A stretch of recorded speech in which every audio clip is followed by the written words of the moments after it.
In 1964, a man named Harold Vesper sat down at a kitchen table in Hot Springs, Arkansas, and began writing the most dangerous book of his life. He was 61 years old. His hands shook when he typed, not from age, but from something he had seen 30 years earlier at the bottom of the world. For 2 decades he had kept silent. He had signed papers. He had been warned. But Vesper was dying, and a dying man stops being afraid of the people who can only threaten his future. The book he wrote was called The Frequency and the Ice. It was a memoir of his years as a radio operator on Admiral Richard Byrd's Antarctic expeditions. It ran to 340 pages. It was printed by a small press in Memphis in a run of just under 2,000 copies. And then, within 4 months of its release, every copy that could be located was bought back, recalled, or quietly removed from the shelves of the bookstores that had agreed to carry it. The official reason given was a contractual dispute. The publisher had supposedly violated a non-disclosure agreement that Vesper signed with the United States Navy in 1947. That is the explanation you will find if you look for one at all. But here is the question that explanation never answers. If a book contains nothing but the sentimental memories of an old radio man, why would anyone spend the money to track down and destroy 2,000 copies of it? You do not recall a book about nostalgia. You recall a book about something that was never supposed to be written down. If this is the kind of history that keeps you up at night, the history that someone decided you were not allowed to read, then subscribe right now and turn on notifications. This channel exists to find the documents they pulled, the maps they redrew, and the testimonies they buried. We go where the official story refuses to go. Subscribe, because what we are about to walk through is not in any textbook, and there is a reason for that. To understand why a radio operator's memoir could frighten anyone, you first have to understand who Harold Vesper actually was and what his job on those expeditions truly involved. Because the radio operator was not a minor figure. The radio operator was the one man on the entire expedition who heard everything. Vesper was born in 1903 in a small railroad town in Missouri. His father worked the telegraph lines, and Harold grew up with the clatter of Morse code as a kind of household language. He could read it before he could read English properly. By the time he was 19, he had a commercial radio license, and by 25, he was considered one of the finest high-frequency operators in the American merchant fleet. This was a rare and valuable skill in the 1920s. Radio was the nervous system of any expedition into a place where no other communication existed. The man who ran the radio was the man who connected the team to the rest of the human race. When Richard Byrd began assembling personnel for his Antarctic operations, he wanted the best. Byrd was, whatever else you believe about him, a meticulous organizer. He understood that an expedition to the most isolated continent on Earth would live or die by its communications. A weather report missed, a coordinate garbled, a distress call unheard, and men would die in the ice.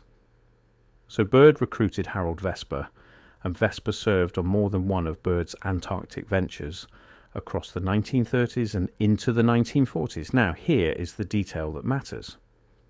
A radio operator does not simply send the messages he is told to send. He sits at the equipment for hours every day.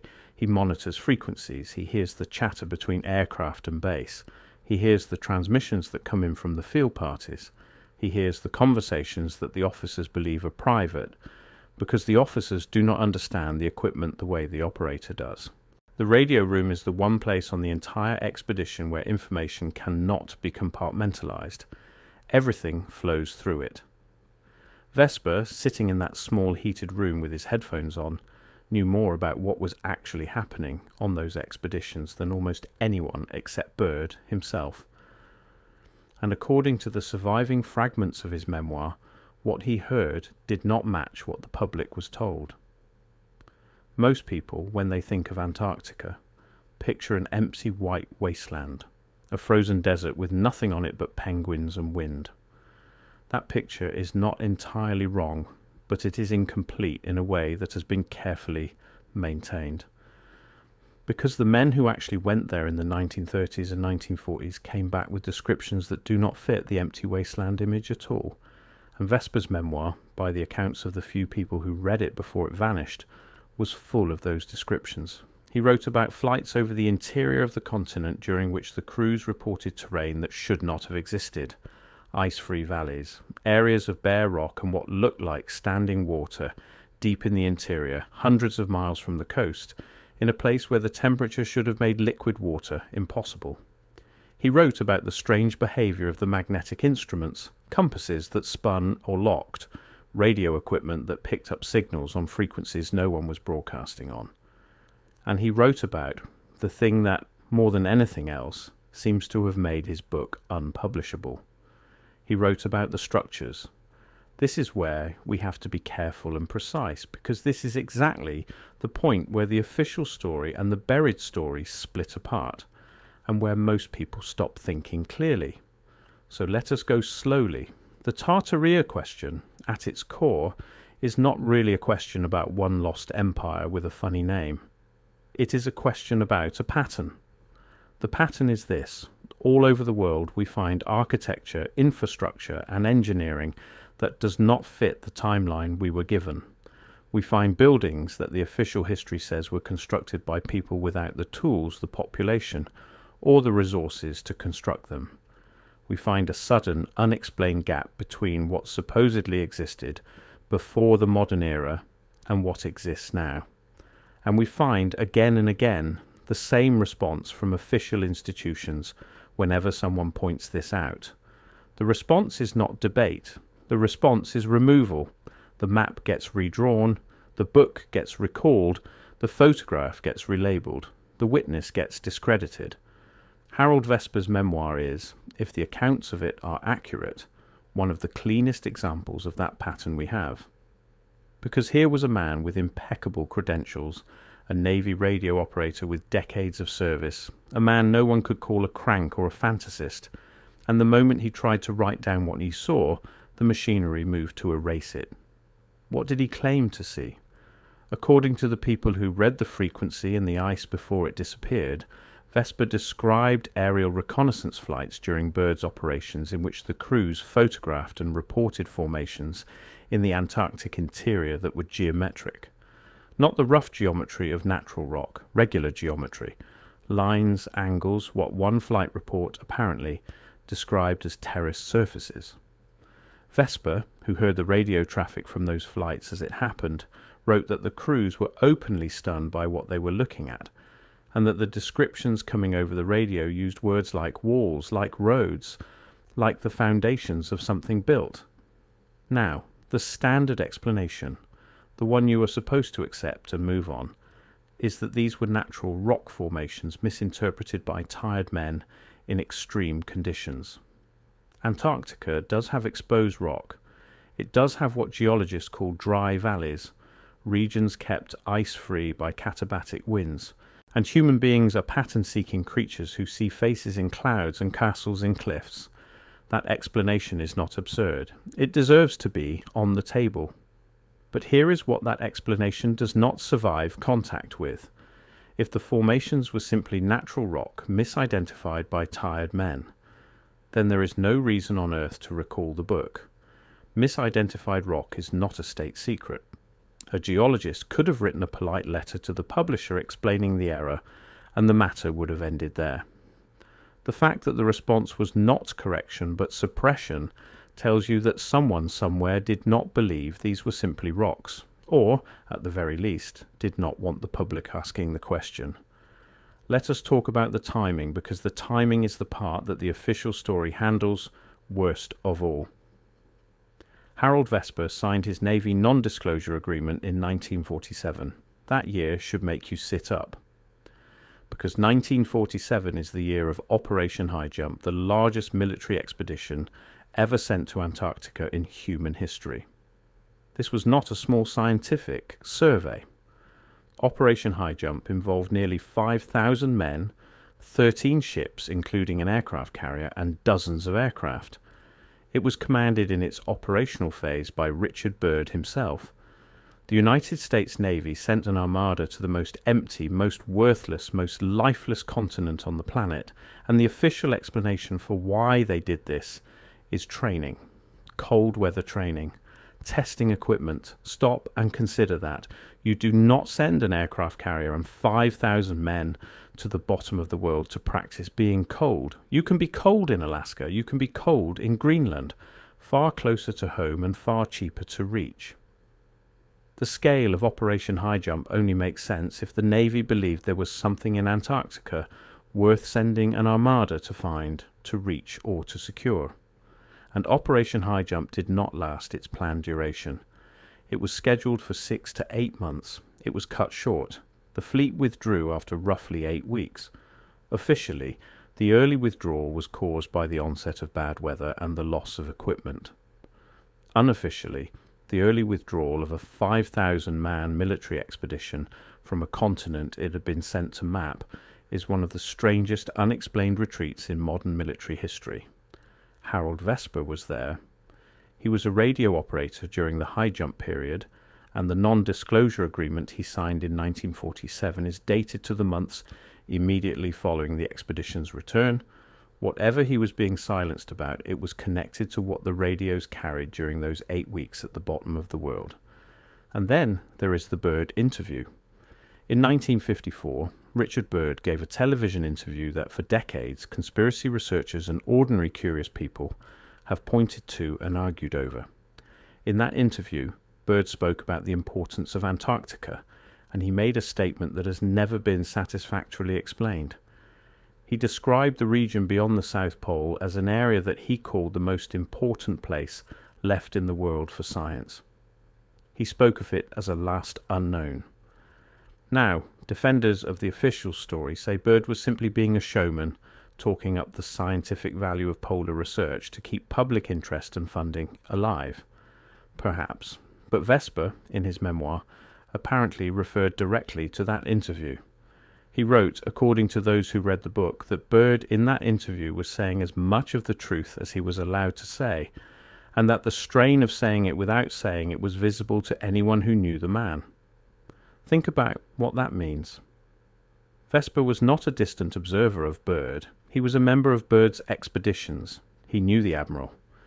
He sat in the radio room and heard the traffic, and his reading of that 1954 interview was not the reading of a conspiracy theorist projecting onto a stranger.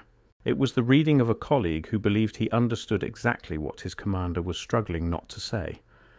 So what, in the end, was the frequency and the ice actually claiming? Let us assemble it carefully from the fragments, without inflating it beyond what the sources support.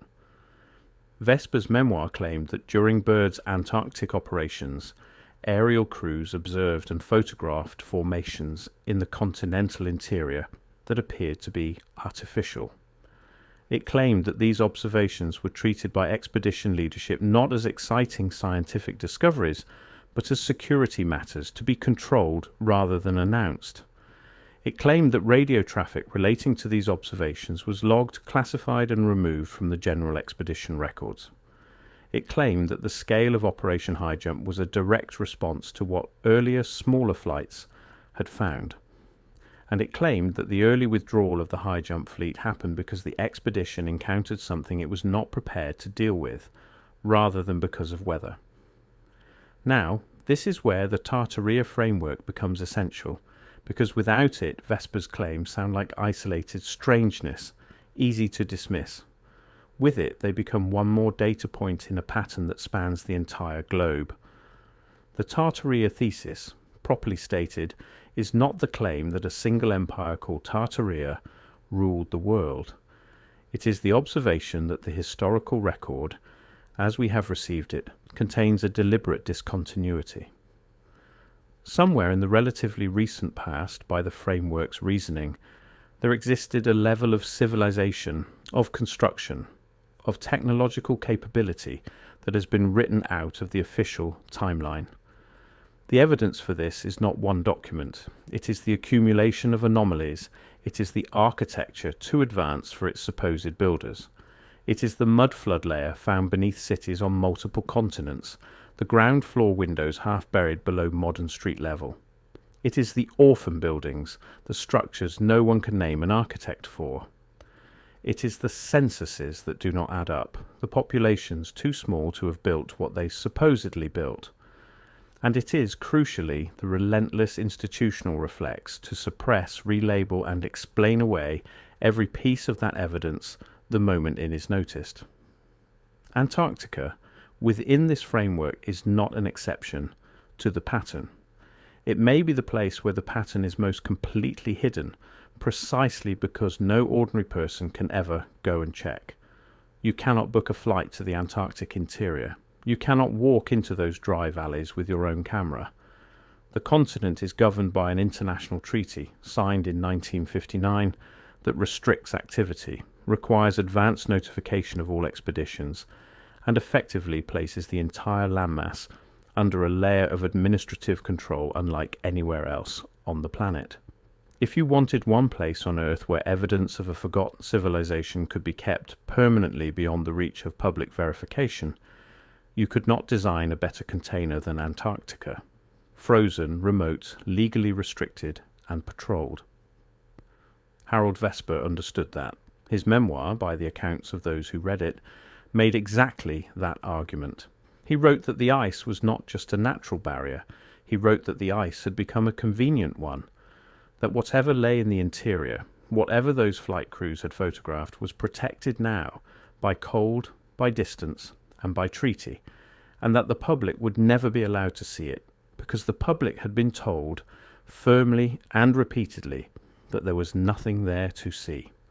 Let us return now to the destruction of the book itself, because the manner of that destruction is its own piece of evidence. The Frequency and the Ice was printed in Memphis in early 1964. The print run, by the surviving records of the small press involved, was somewhere between 1,700 and 2,000 copies.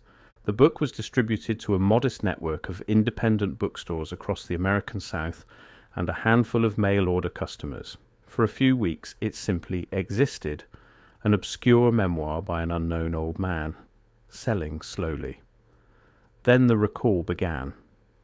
According to the fragments of this story that survived, the publisher received formal legal notice that the book violated Vesper's 1947 non-disclosure agreement and that continued distribution would expose the press to severe liability.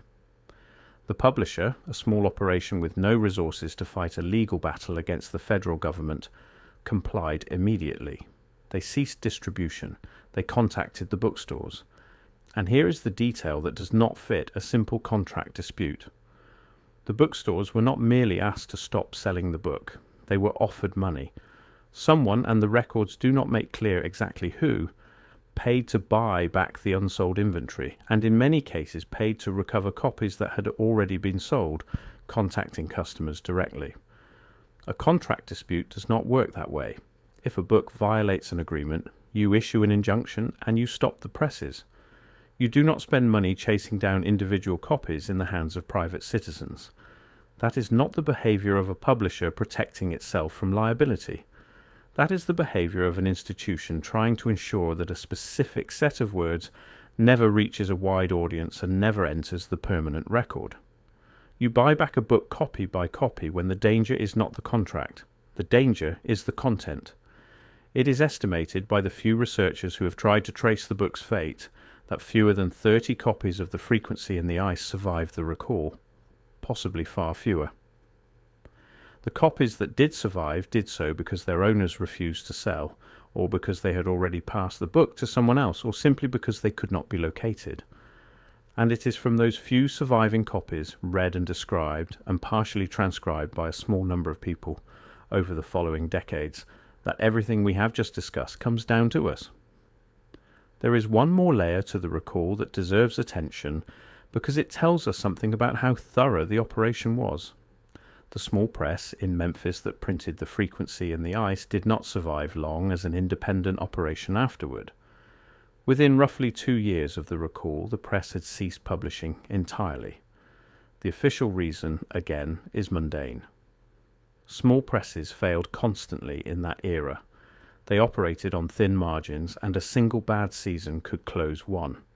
There is nothing remarkable on its own about a Memphis printer going out of business in the mid-1960s, but notice the pattern repeating. The witness silenced by agreement, the book hunted copy by copy, and then the printer, the one institution with the physical plates, the typesetting records, and the business files relating to the book, gone within 2 years, its records scattered. Every physical pathway back to the original text was closed, not dramatically, not violently, just closed, one ordinary-looking door at a time until there was no longer a route by which a curious person could reconstruct the book from its source. This is the texture of real suppression, and it is worth dwelling on, because it looks nothing like the suppression of movies and fiction. In the movies, suppression is a man in a dark suit threatening someone at gunpoint. In reality, suppression is paperwork, it is a legal notice, it is a buyback offer at a fair price. It is a business that quietly folds. It is a set of plates that get melted down for scrap because no one is paying to store them. Every single step, examined in isolation, has an innocent explanation, and that is precisely what makes it effective. There is never a single moment you can point to and say, "There, that is the crime." There is only the outcome. And the outcome, in the case of The Frequency and the Ice, was total. A book that existed in nearly 2,000 copies in January of 1964 was, by year's end, effectively gone. Think about the people who read those surviving copies. They were not researchers or journalists for the most part. They were ordinary readers in the American South who had bought an obscure memoir, started reading it, and then found themselves being contacted and offered money to give it back. Most of them, understandably, took the money. The book was strange, the offer was generous, and they had no reason to think they were holding something historically important. But a handful refused. A handful of ordinary people, for reasons of stubbornness or instinct or simple dislike of being told what to do, looked at the buyback offer and said no. And it is entirely because of that handful of stubborn private citizens that we have any account of the book at all. The institutional machinery was thorough, well-funded, and patient.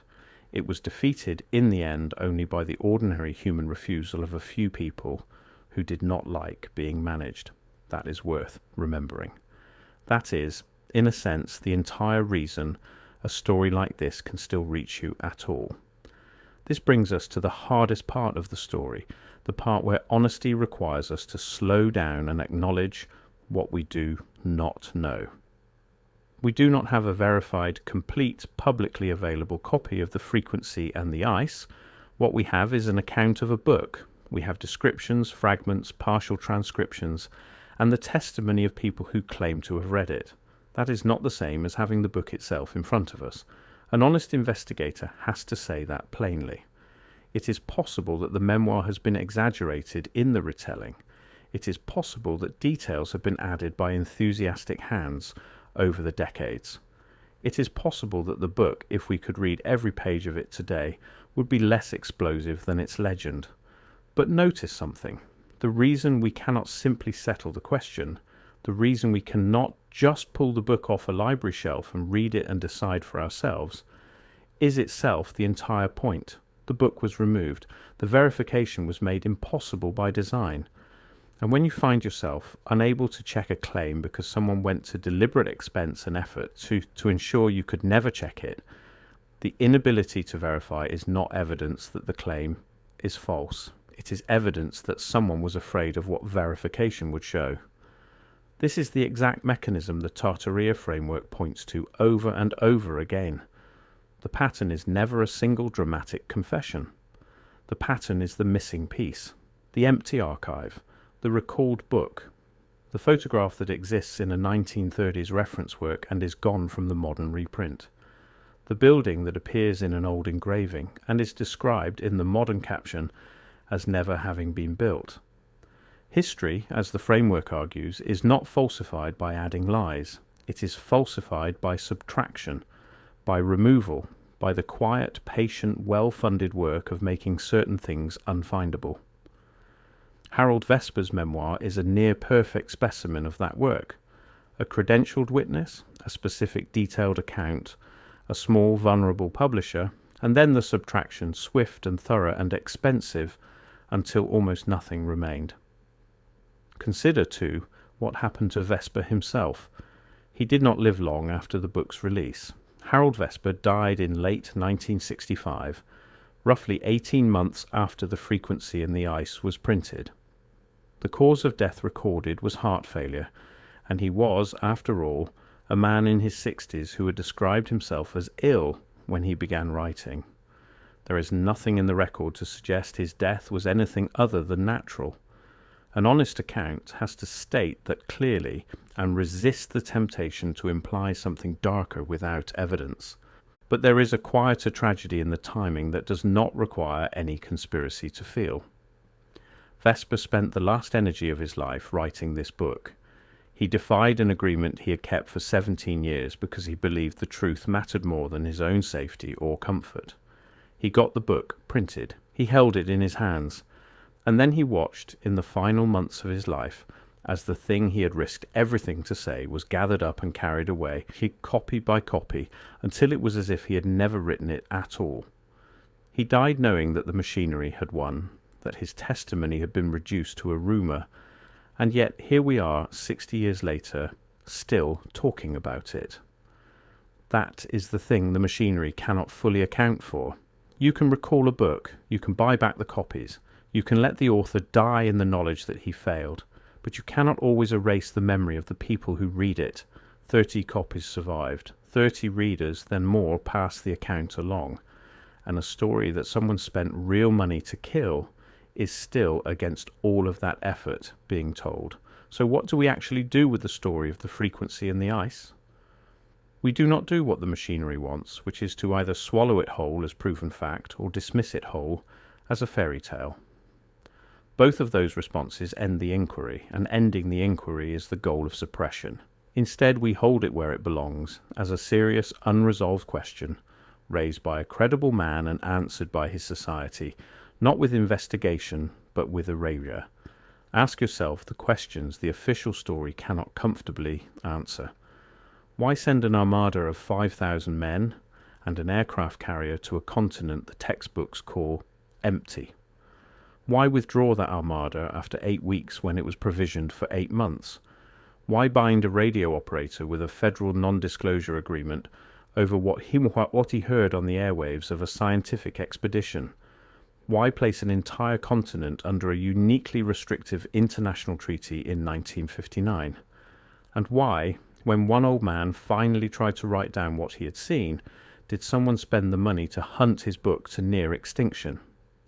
Each of those questions has an official answer: training, weather, procedure, science, contract law, and each of those official answers taken alone is just barely plausible.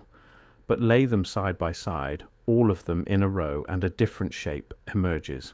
The shape is not proof, we have been honest about that, but it is a pattern, and the pattern points in a direction, and the direction is the same direction the Tartaria evidence points everywhere else on this planet, toward a past that was larger, stranger, and more built upon than we were told, and toward a present that has invested enormous sustained effort in making sure we never look directly at it. Harold Vesper sat at a kitchen table in Arkansas in 1964 and tried to make us look. They took his book, they did not take the question. And the question is still sitting there at the bottom of the world, under the ice and the treaty and the silence, waiting for anyone honest enough and stubborn enough to keep asking it. The radio operator heard something on those frequencies that he carried for 30 years and could not take to his grave in silence. The least we can do, the people he was writing for, is refuse to let the recall be the end of the story. Because the truth about the ice did not die with Harold Vesper, it only went quiet, and quiet is not the same as gone.